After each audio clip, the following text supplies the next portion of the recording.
Hello dear student, स्वागत है आपका आईआर स्टडी चैनल के इस प्लेटफॉर्म पे। आज जो हमारा वीडियो रहेगा वो रहने वाला है केमिस्ट्री का लेक्चर नंबर 7। और आज जो पढ़ेंगे हम परमाणु के जो आधुनिक मॉडल थे। हमने जो परमाणु के जो पुराने मॉडल थे, एक नॉर्मल मॉडल की बात करके हैं तो जे थॉम्सन का मॉडल है, इसके बाद रदरफोर्ड का मॉडल है, नील्स बोर का मॉडल है। उन मॉडल को हमने डिटेल से पढ़ा था। और आज जो टॉपिक रहने वाला है वो रहेगा परमाणु संरचना के जो आधुनिक मॉडल है। अब आधुनिक मॉडल में हमें क्या पढ़ना है, हमें इक्वेशन पढ़नी है, यानी कुछ वैज्ञानिकों के मतलब उन्होंने समीकरण दिए थे, उन समीकरणों से क्वेश्चन बनते हैं आपके। तो सबसे पहला जो रहेगा वो रहेगा आपका दी ब्रोगली की समीकरण। दी ब्रोगली समीकरण, हमें द ब्रोगली की समीकरण को पढ़ना है। इसके बाद दूसरा आ जाएगा हाइजेनबर्ग का अनिश्चितता का सिद्धांत। हाइजेनबर्ग का अनिश्चितता का सिद्धांत। हाइजेनबर्ग के अनिश्चितता का सिद्धांत। इसके बाद में तीसरा है वो आपका हो जाएगा श्रोडिंगर इक्वेशन। तीसरा है वो है श्रोडिंगर समीकरण। तो आज इन्हीं जो द ब्रोगली समीकरण, हाइजेनबर्ग का अनिश्चितता का सिद्धांत और श्रोडिंगर या फिर श्रोडिंगर समीकरण, ये हमें 3 टॉपिक को पढ़ना पड़ेगा। किसके अंतर्गत? परमाणु संरचना के आधुनिक मॉडल। ये याद रखना, ये आधुनिक मॉडल कहलाते हैं। इनकी समीकरण को हम आधुनिक मॉडल कह सकते हैं। इस तरह आप तीनों उतार लीजिए कि परमाणु, हेडिंग लिखना कि परमाणु संरचना के आधुनिक मॉडल और द ब्रोगली समीकरण, the uncertainty principle of Heisenberg यानी हाइजेनबर्ग का अनिश्चितता का समीकरण और श्रोडिंगर इक्वेशन या श्रोडिंगर समीकरण, ये तीनों पॉइंट आप उतार ली। इसके बाद में वापस हेडिंग लिखना द ब्रोगली समीकरण। अब हम पढ़ते हैं द ब्रोगली की समीकरण।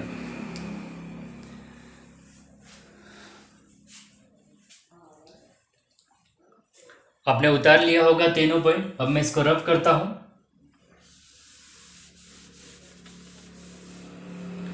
हाँ, अब देखिए जो आपका फर्स्ट हो जाएगा टॉपिक वो हो जाएगा द ब्रोगली समीकरण। अब ये द ब्रोगली समीकरण है क्या, ये हमें इसको देखो, ये इनकी जो समीकरण थी इनके विचारधारा से उत्पन्न हुई, इनकी सोच से उत्पन्न हुई कि इन्होंने सोचा क्या। इन्होंने क्या सोचा कि जिस तरह एक विकिरण की द्वैत प्रकृति होती है, विकिरण की द्वैत प्रकृति बताई गई थी, ये कण भी होती है और तरंग भी होती है। इसी तरह इन्होंने बताया कोई द्रव पदार्थ है, कोई द्रव्य है, उसकी भी कण और तरंग प्रकृति होनी चाहिए। और इसके बाद इन्होंने और आगे सोचा, जिस प्रकार फोटोन होता है तो फोटोन का एक निश्चित संवेग होता है और निश्चित तरंग दैर्घ्य होती है, तो क्यों नहीं इलेक्ट्रॉन का भी निश्चित तरंग दैर्घ्य और संवेग होना चाहिए। तो ये 3-4 बातें इन्होंने सोची स्टेप बाय स्टेप। इसके आधार पे इन्होंने किसी भी कण के, यानी कोई भी पदार्थ है उसके कण और तरंग दैर्घ्य के बीच में एक संबंध को स्थापित किया और संबंध को बताया, जिसे द ब्रोगली की समीकरण कहा जाता है। तो यहाँ देखना,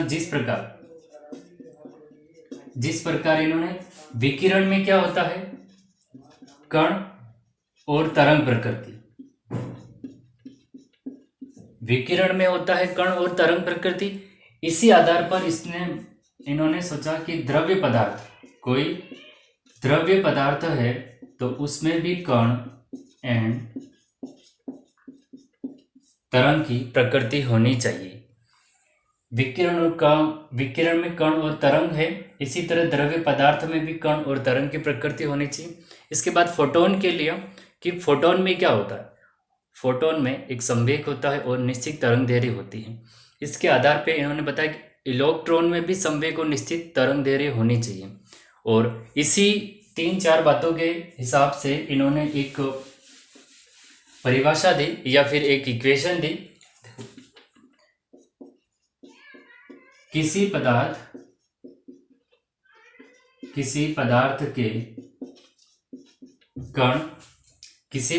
के कण के या किसी पदार्थ में उपस्थित किसी पदार्थ में किसी पदार्थ में उपस्थित कण के संवेग, किसी पदार्थ में उपस्थित कण के संवेग एवं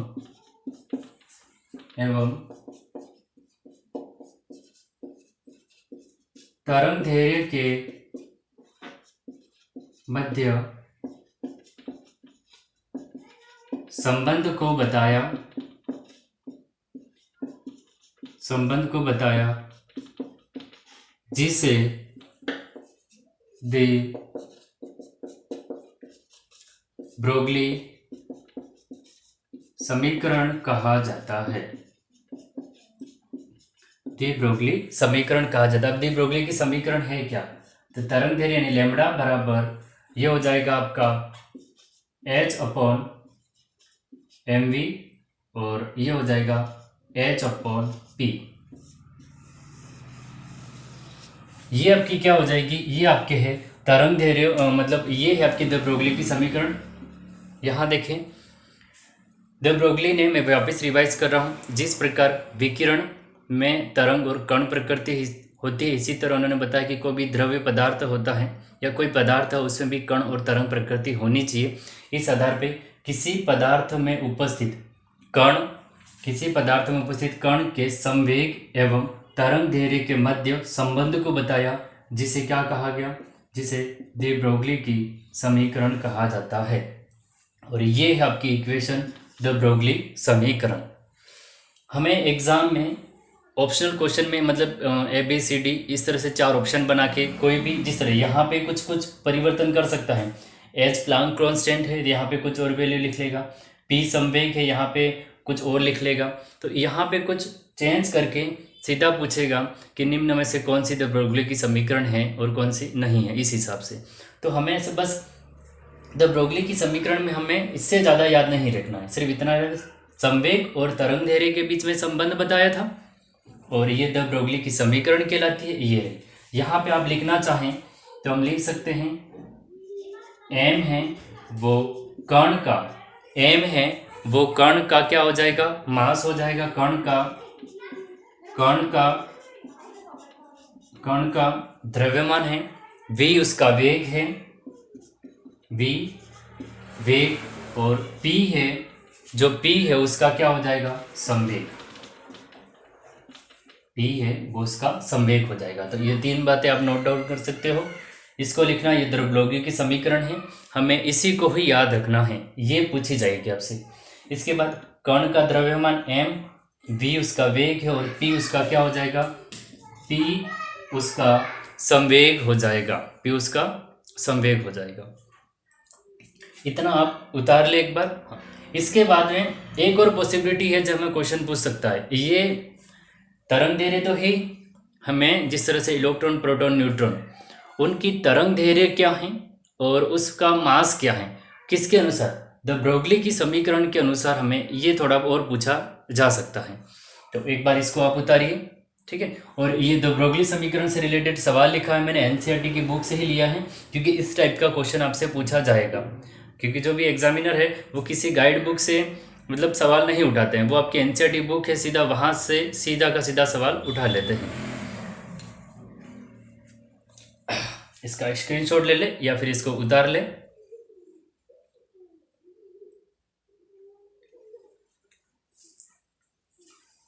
हाँ, अब इसको मैं रफ कर लेता हूं।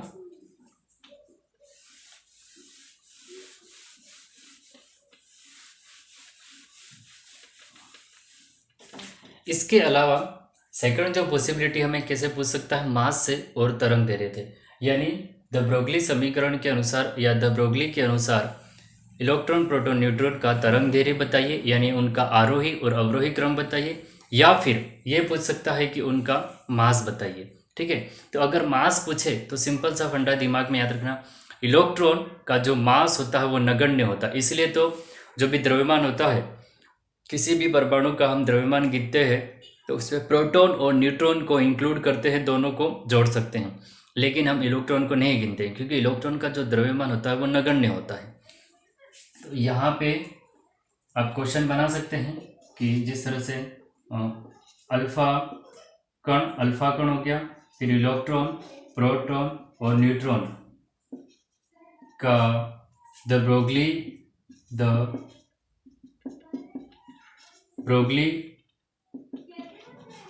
समीकरण के अनुसार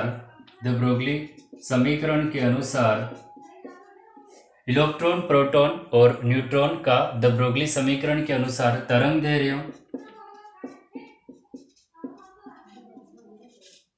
दैर्घ्य और उसका मास ज्ञात कीजिए। तरंग दैर्घ्य और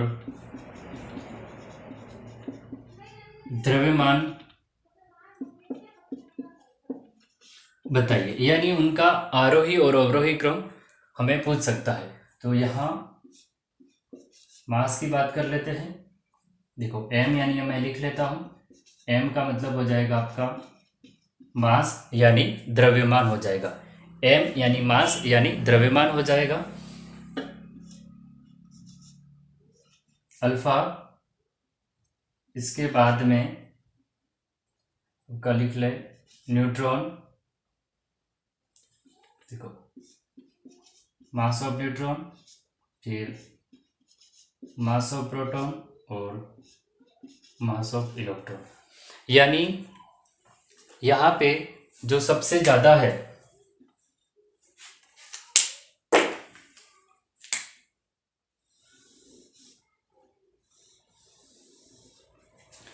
तो ये इनका क्रम है। यानी इलेक्ट्रॉन का सबसे कम हो जाएगा मास, इसके बाद थोड़ा अधिक प्रोटॉन का और न्यूट्रॉन का थोड़ा अधिक। देखो प्रोटॉन और न्यूट्रॉन का लगभग समान होता है, लेकिन हम ये कह सकते हैं कि न्यूट्रॉन है वो एक उदासीन कण है, उस पर कोई चार्ज नहीं है, इसलिए वो प्रोटॉन की तुलना में थोड़ा भारी होता है। तो इसलिए मैंने इसको न्यूट्रॉन को बाद में लिखा और ये आपका अल्फा कण हो जाएगा। तो इसका मास ज़्यादा और इसका मास कम। अब तरंग दैर्घ्य के हिसाब से भी क्वेश्चन, कि हमें तरंग दैर्घ्य भी पूछी गई है, तो ये हो जाएगा आपका इलेक्ट्रॉन, फिर लेमड़ा, इसके बाद आपका प्रोटॉन और इसके बाद आपका ये हो जाएगा प्रोटॉन और न्यूट्रॉन, और देन इसके बाद में लास्ट में हो जाएगा आपका अल्फा का।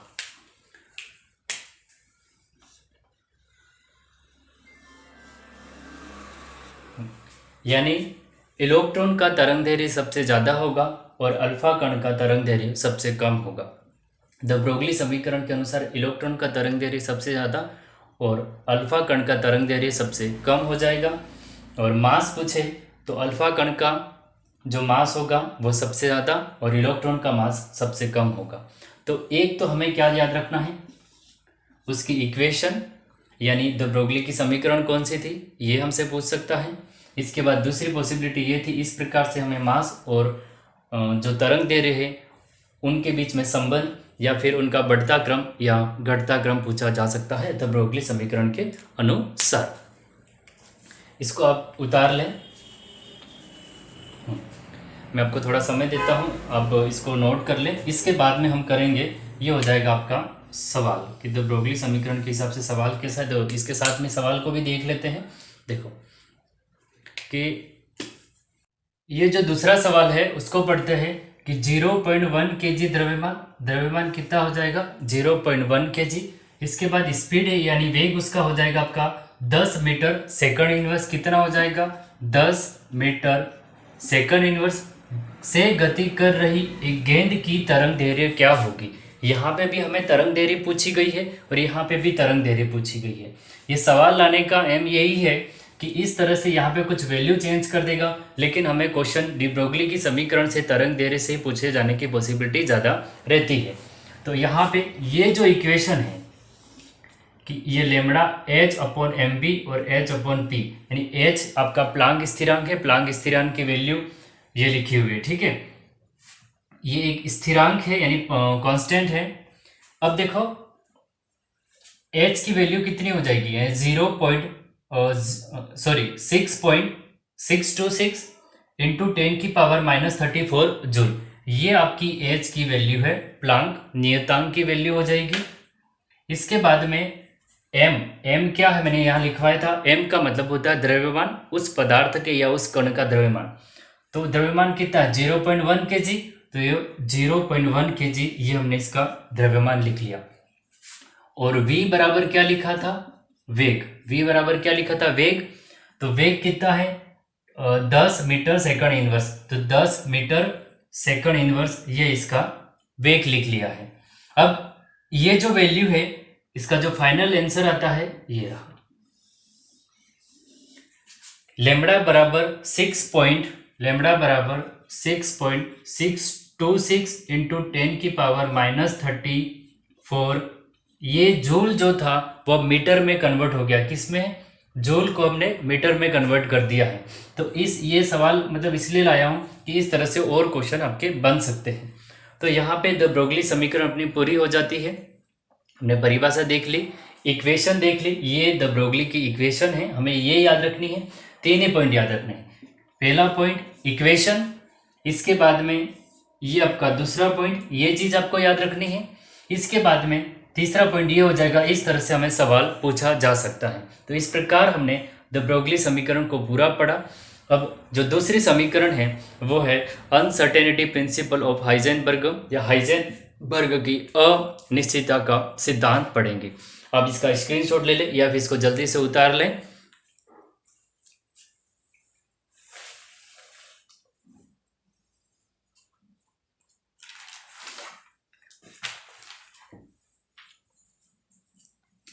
इसको रब कर लेता हूं।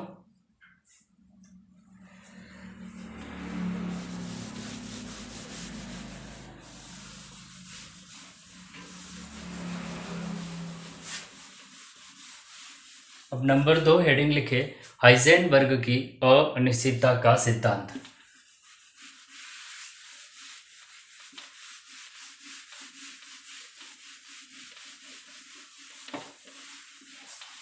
नंबर 2 हो जाएगा आपका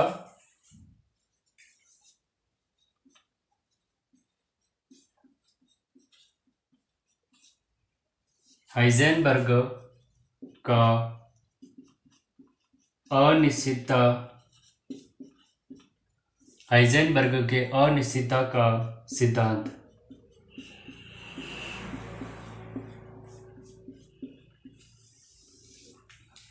अब हम देखते हैं कि हाइजेनबर्ग की अनिश्चितता का सिद्धांत वास्तव में है क्या। देखो, हाइजेनबर्ग नामक एक वैज्ञानिक थे।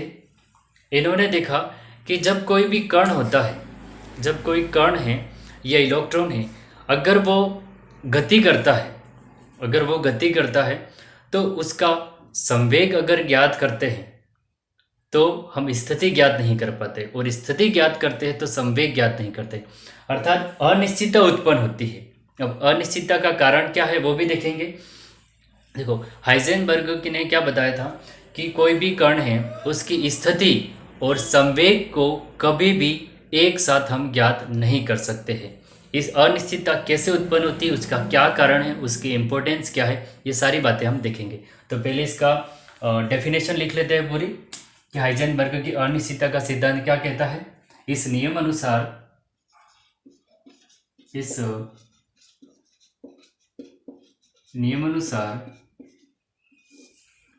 किसी गतिशील कण, देखो यदि कण कौन सा है, गतिशील है, स्थिर है, तो हम इसकी स्थिति ज्ञात कर लेते हैं।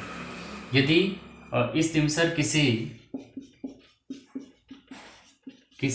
गतिशील कण की स्थिति और संवेग, इस नियम के अनुसार किसी गतिशील कण की स्थिति और संवेग को एक साथ एक समय पर निर्धारित या फिर ज्ञात नहीं किया जा सकता है। ये इसने बताया था, किसने? हाइजेनबर्ग ने, कि इस नियम के अनुसार किसी भी गतिशील कण की बात कर रहे हैं, कण याद रखना गतिशील है, कि स्थिति और संवेग को एक साथ एक समय पर निर्धारित नहीं कर सकते हैं या फिर उसको हम ज्ञात नहीं किया जा सकता। यदि, यहां देखें, यदि कण की यदि कण की स्थिति को निश्चित करेंगे, यदि कण की स्थिति को निश्चित करेंगे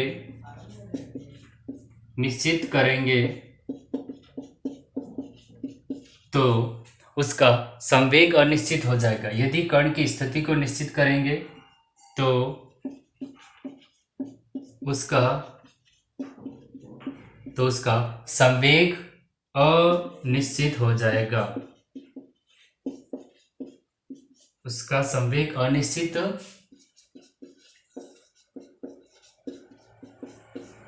हो जाएगा। ये पहला पॉइंट इसने बताया कि यदि स्थिति को निश्चित करेंगे तो उसका संवेग अनिश्चित हो जाएगा। और इसके बाद और यदि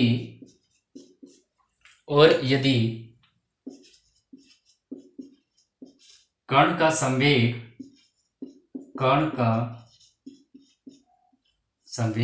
और यदि कण का संवेग निश्चित करेंगे, कण का संवेग निश्चित करेंगे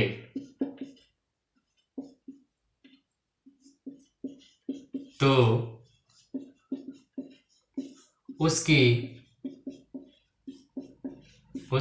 स्थिति अनिश्चित हो जाएगी।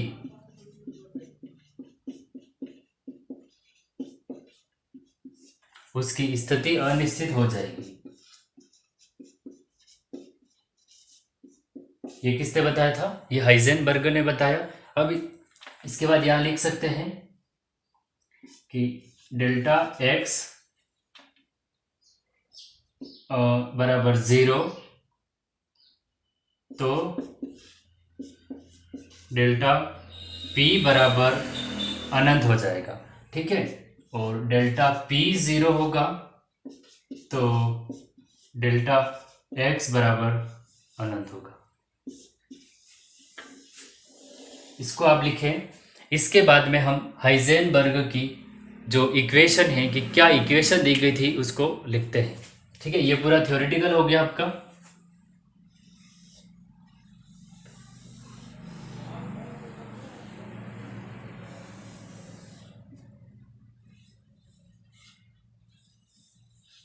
ठीक है, अब हाइजेनबर्ग की अनिश्चितता का सिद्धांत को थ्योरी के अकॉर्डिंग हम एक बार समझ लेते हैं।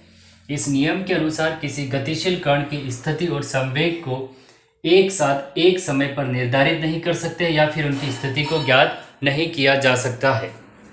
यदि कण की स्थिति को निश्चित करेंगे तो उसका संवेग अनिश्चित हो जाएगा, और यदि कण का संवेग निश्चित करेंगे तो उसकी स्थिति अनिश्चित हो जाएगी। और अब इसके बाद में अगर ये लिख लो तो भी, ये नहीं लिखते हो तो हम इसकी इक्वेशन को लिखते हैं कि हाइजेनबर्ग ने कौन सी समीकरण दी थी। ठीक है, इसको एक बार मैं रब कर लेता हूँ। इसकी जगह हम इसकी इक्वेशन ही लिख लेते हैं।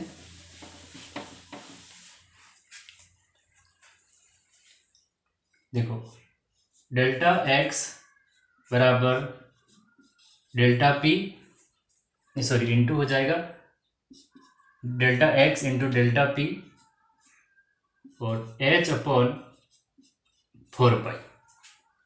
ये दी थी हाइजेनबर्ग की अनसर्टेनिटी प्रिंसिपल।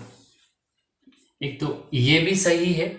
इसके अलावा और क्या हो सकता है? देखो, जो कि यहाँ पे क्या हो जाएगा, mv बराबर p है तो mv यहाँ पे लिख लेता हूं मैं। देखो, mv बराबर p तो mv डेल्टा v बराबर डेल्टा p लिख सकते हैं हम। तो दूसरी, इसके बाद में यहां लिख रहा हूं मैं, ये हो जाएगा delta x into delta p, delta x into delta p, और ये हो जाएगा 4 पाई m। अब यहाँ पे मैं डेल्टा v लिख सकता हूं।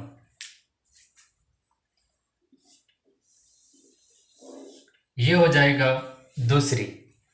यहां देखें, डेल्टा x स्थिति है और डेल्टा p उसका संवेग है। ठीक है, और h इसका प्लांक कांस्टेंट है या नियतांक है। डेल्टा x स्थिति, डेल्टा p संवेग है, और mv बराबर p होता है तो हमने इसकी जगह डेल्टा लगा दिया तो डेल्टा p लिख सकते हैं। ये डेल्टा पी। अब डेल्टा पी की जगह हमने क्या ले लिया, डेल्टा वी, उसका वेग।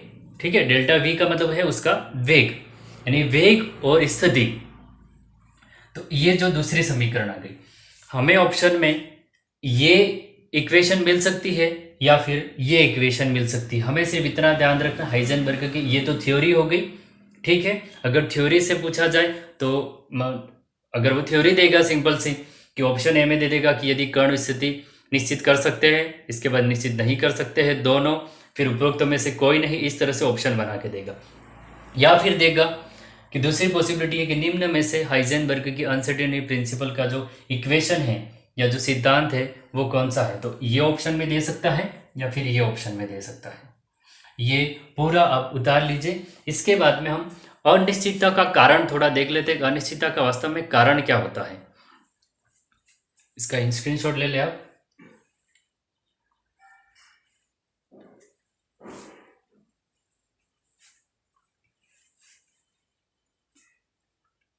ठीक है, अब इसको मैं रब कर लेता हूं। देखो, इसके साथ में ही मैं आपको बता दूं कि अनिश्चितता का कारण क्या है। देखो, अनिश्चितता का इंपॉर्टेंस भी होता है, अनिश्चितता उसका इंपॉर्टेंस भी है और उसका कारण भी है, लेकिन उतना भी ज़्यादा डीप पे नहीं जाना है हमें। अनिश्चितता का कारण मैं आपको बता देता हूँ। यानी जब कोई बड़ा कण है, ऐसे सोचे, जब कोई बड़ा कण है तो अगर उस पर एनर्जी गिरती है फोटोन की, तो उसको वो एब्जॉर्ब कर लेगा, उसको वो मतलब संभाल सकता है।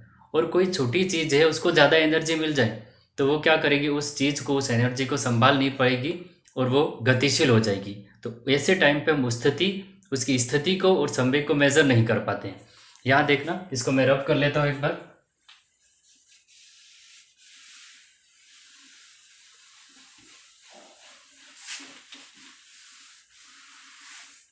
ये दोनों उतार ले आप, ये दोनों ही इंपॉर्टेंट कर ले, ठीक है, क्योंकि हमें इनसे ही पूछा जाएगा कि निम्न में से कौन सा है।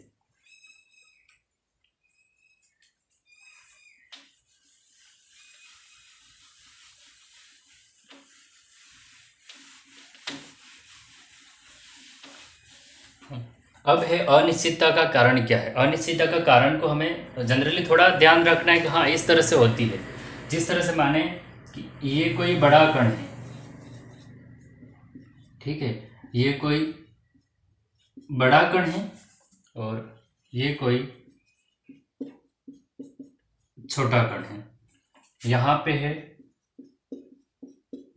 फोटोन और यहाँ पे है फोटोन, ठीक है। जब फोटोन से एनर्जी आती है इस पे, जब फोटोन से एनर्जी आती है इसकी, भाई फोटोन से जब एचडी के मतलब यहाँ से एनर्जी आई तो कण बड़ा है, तो फोटोन से एनर्जी ग्रहण करने के बाद उस एनर्जी को, ठीक है, उस ऊर्जा को वो संभाल लेता है, ठीक है। तो ऐसे टाइम पे हम क्या करते हैं, उसकी स्थिति मेजर कर लेंगे, उसने एनर्जी ग्रहण की लेकिन अभी भी वहीं पे है। लेकिन अगर कोई कण छोटा है तो उसकी ऊर्जा को जैसे ही ग्रहण करेगा वो संभाल नहीं पाता है, वो मतलब मोशन करने लग जाता है, वो गतिमान हो जाता है या आगे पीछे चले जाएगा वो। तो ऐसे टाइम पे हम उसकी स्थिति जहाँ पे था वो भी मेजर नहीं कर पाएंगे और उसके वेग को भी मेजर नहीं कर पाएंगे। देखें इसमें क्या हो जाएगा, फोटोन से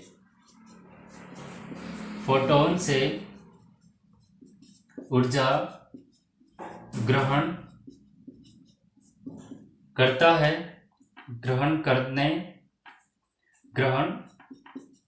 करता है और उस ऊर्जा को संभाल लेता है। उस ऊर्जा को क्या करता है, संभाल लेता है, जिससे ये स्थिर बना रहता है, जिससे ये कण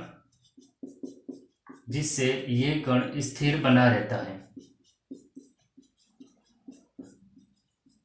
ठीक है। ये इसकी बात हो गई कि यदि कण बड़ा है, फोटोन से ऊर्जा ग्रहण कर लेता है और उस ऊर्जा को ये संभाल लेता है, यानी ऊर्जा को संभाल लेगा, तो जिससे ये कण स्थिर बना रहता है, गतिशील नहीं करता है।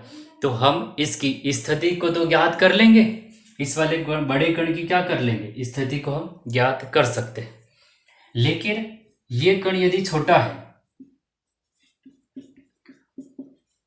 छोटा कण फोटोन से ऊर्जा ग्रहण करने के बाद देखो, छोटा कण फोटोन से ऊर्जा ग्रहण करने के बाद उस ऊर्जा को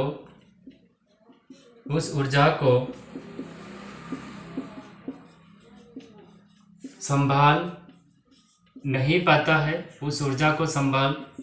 नहीं पाता है, जिससे ये गतिमान हो जाता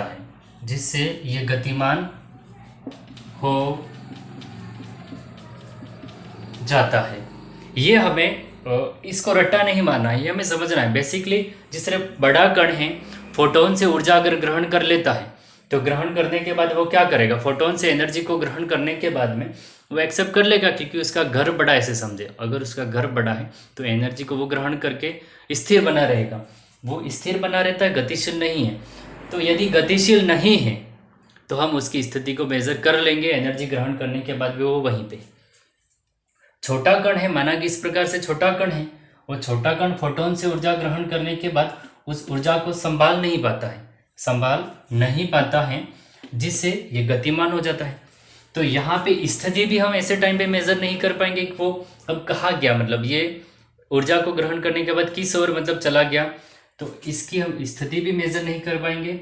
और साथ में ही अगर वो वेग है तो अगर वेग गतिशील मतलब गतिमान है तो उसका वेग मेजर करेंगे, स्थिति नहीं कर सकते, और स्थिति को कर लेंगे तो उसका वेग हम यानी संवेग को क्या करेंगे, मेजर नहीं कर पाते। तो ये था हाइजेनबर्ग की अनिश्चितता का सिद्धांत, जिसमें यहाँ लिखना बाकी रह गया था कि डेल्टा एक्स क्या था, स्थिति थी, और डेल्टा पी क्या था, उसका संवेग था। क्या था, डेल्टा एक्स स्थिति थी और डेल्टा पी उसका संवेग था। इस प्रकार से हमने हाइजेनबर्ग की अनिश्चितता का सिद्धांत पढ़ा। अब थर्ड रहेगा, वो रहेगा आपका श्रोडिंगर इक्वेशन या श्रोडिंगर समीकरण। इसको आप लिख लिए।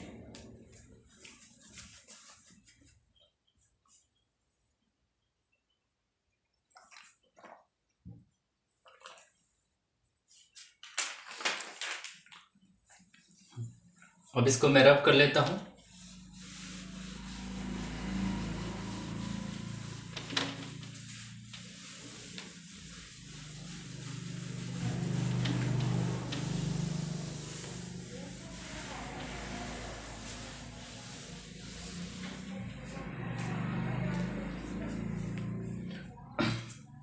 थर्ड है वो है आपका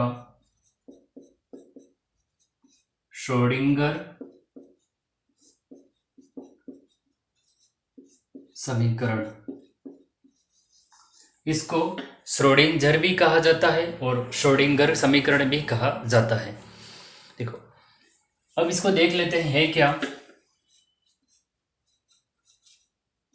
ये ऑपरेटर है बराबर ई साई।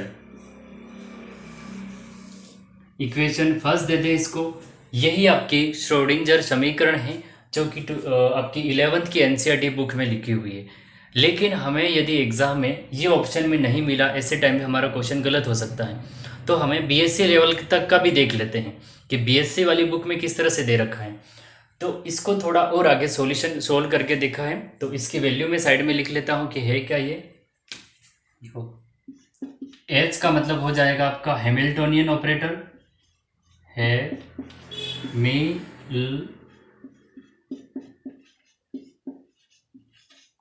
एच का मतलब है हैमिल्टोनियन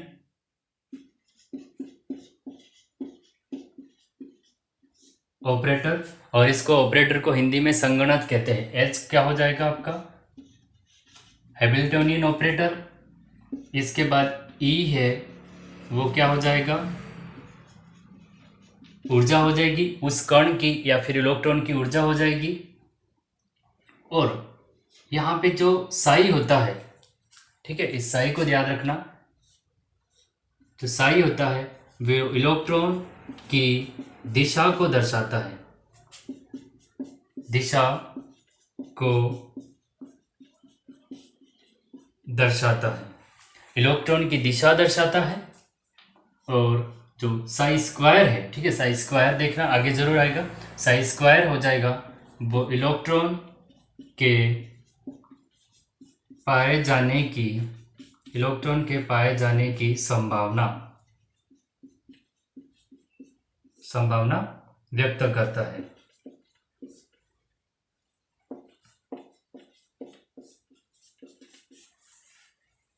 तो ये है आपकी श्रोडिंजर इक्वेशन।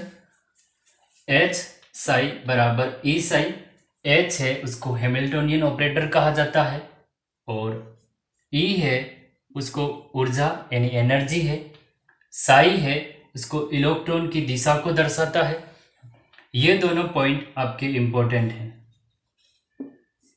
एग्जाम में हमें इस तरह से पूछा जा सकता है, ठीक है, यानी क्वेश्चन किस तरह से बन सकता है इसको देख लेते हैं कि श्रोडिंजर समीकरण में साई और साई स्क्वायर क्या व्यक्त करते हैं या फिर इनका अर्थ क्या है, ये ज़्यादा इंपॉर्टेंट है। साई स्क्वायर इलेक्ट्रॉन की पाए जाने की संभावना को व्यक्त करता है, ठीक है, ये बीएससी में भी पूछा गया क्वेश्चन है कि साई क्या है, यानी साई स्क्वायर का मतलब क्या है। तो श्रोडिंजर इक्वेशन में साई स्क्वायर का मतलब होता है कि इलेक्ट्रॉन की पाए जाने की जो प्रोबेबिलिटी होती है उसकी संभावना को व्यक्त करता है। इसके बाद इसको थोड़ा आगे और देख लेते हैं, डेल स्क्वायर, तो ये हो जाएगा आपका X square plus psi del, ये वाई स्क्वायर हो जाएगा प्लस डेल ये एक्स वाई, तो ये हो जाएगा आपका जेड स्क्वायर, और ये इसके बाद में plus 8 Z square M upon H square बराबर ई माइनस वी और साई। तो इसको देखना, ये भी आपकी श्रोडिंजर इक्वेशन है।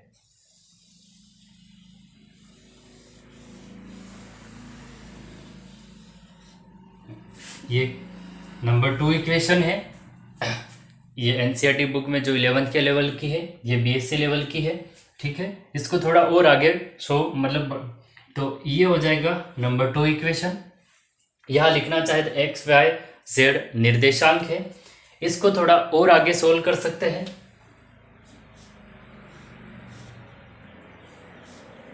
डेल स्क्वायर, इसके बाद में यहाँ पे डेल स्क्वायर बराबर करके से आप इस तरह से इसको लिख सकते हो 8 Z square M upon H square, और यहाँ पे हो जाएगा आपका साई, या फिर इसको इस तरह से लिख लें बराबर ए माइनस वी साई।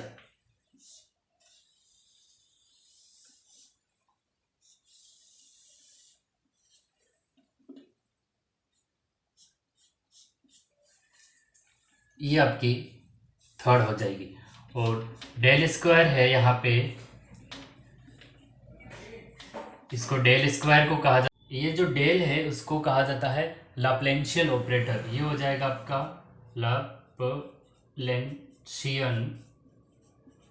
लाप्लांशियन ऑपरेटर, ठीक है, इसको याद रखना। डेल का मतलब होता है लाप्लांशियन ऑपरेटर। इसको अब पूरा देख लेते हैं कि श्रोडिंगर समीकरण ये है आपकी, सबसे पहले एच साई और ई साई, तो ये साई का मतलब हो जाएगा, ये साई का मतलब होता है वास्तव में तरंग फलन, साई का मतलब होता है तरंग फलन, साई का मतलब क्या हो जाएगा तरंग फलन, लेकिन यहाँ इलेक्ट्रॉन की दिशा को दर्शाता है, और साई स्क्वायर इलेक्ट्रॉन के पाए जाने की संभावना को व्यक्त करता है। इसके बाद में यहाँ साई बराबर 0 आएगा, ठीक है, इसके बाद साई बराबर 0, ये इसकी दूसरी इक्वेशन है, इसको पहली इसको तीसरी, ये भी श्रोडिंगर समीकरण है, ये भी श्रोडिंगर समीकरण है। इसके बाद में डेल स्क्वायर बराबर, यहाँ पे बराबर आ जाएगा डेल स्क्वायर बराबर 8 Z square M upon H square, और बराबर में ई माइनस वी, यहाँ पे अगर बराबर नहीं लिखते हो तो चल जाएगा, ठीक है, और साई बराबर 0, साई बराबर क्या हो जाएगा 0। इक्वेशन थर्ड लिखे इसे, और डेल का मतलब होता है लैप्लांशियन ऑपरेटर।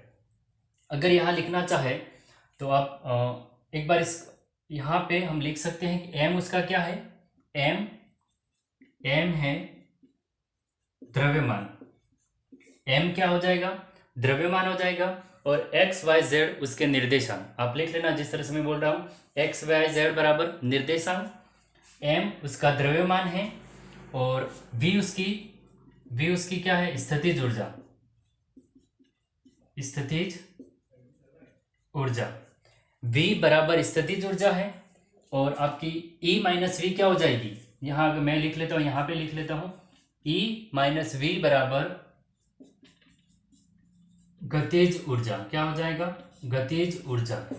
तो सारे संकेतक बताए, M द्रव्यमान, V उसकी स्थितिज ऊर्जा, E माइनस वी उसकी गतिज ऊर्जा हो जाएगी, और H प्लांक कांस्टेंट होता है, उसके बाद E एनर्जी है, और Z आपका एटॉमिक नंबर हो जाएगा, और X Y Z उसके निर्देशांक हो जाएंगे। तो ये पूरी श्रोडिंगर समीकरण ना कि 11-12 के लेवल की, BSc लेवल तक की बता दी है। अगर कोई से भी क्वेश्चन बनता है तो ये सारी पॉसिबिलिटी मैंने बता दी।